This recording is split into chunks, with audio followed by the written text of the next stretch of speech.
You advise on both sides of the border. What have you learned about why this only applies to land ports of entry? I mean, people can fly in and they don't have to meet the same criteria, correct? I wish I could give you a direct answer for that one. And in fact, it continues to be a question from day one that you were and continue to be able to buy a plane ticket, fly in for tourism purposes. What the distinction is essential versus non-essential. I'm not sure there's a clear answer, and perhaps this is purely speculation that is far smaller numbers than what we see on the land borders. I mean, the land borders in the Arizona border, pre-COVID, we would see 25, 26 million crossings. I venture to say that the numbers, of people flying into Tucson and Sky Harbor are probably measured in the tens of thousands, not in the millions. Now, the data you recently shared with me shows that there has been a decline in pedestrians and vehicles, but cargo continues to increase. How does that make sense? There were some essential aspects of trade that we needed to continue to flow, not just for our own interest in the US, but for the interest of Mexico and Canada as well.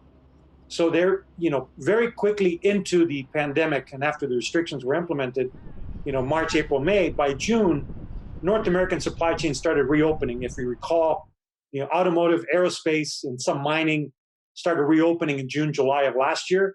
And now we see from a trade perspective, almost 100% open flow between US, Canada, and Mexico, keeping our supply chains, our competitiveness vis-a-vis the rest of the world, still moving forward. So, Luis, if trade continues to see an increase, what have you attributed that to?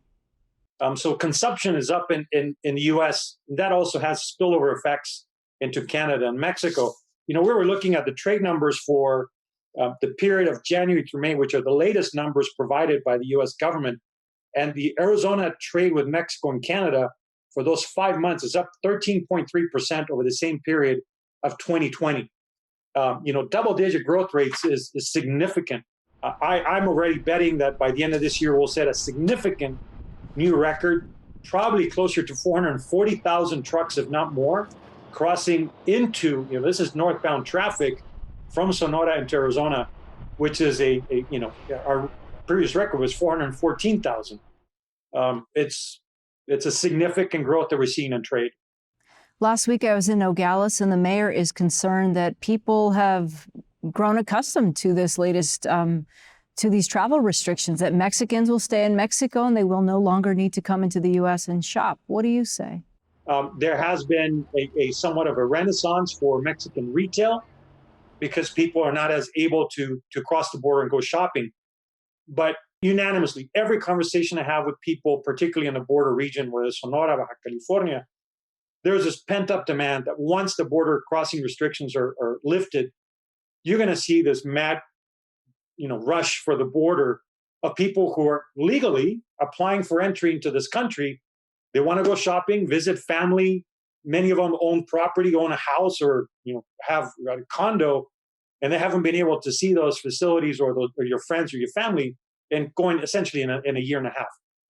Okay, Luis, I know you don't have a crystal ball, but let's look into the future. When do these restrictions lift? If we continue with the vaccination rates, the low hospitalization rates, still very low contagion or spread rates border-wide, I think August 21st becomes probable. But I think the uncertainty of the Delta variant and how that is moving forward in the community, and I mean the U.S.-Mexico border community, that's kind of the uncertain factor that, right now we just don't know how that's going to play out over the next 30 days. Okay. Luis Ramirez from Ramirez Advisors International. Thank you. Good to see you, Lorraine.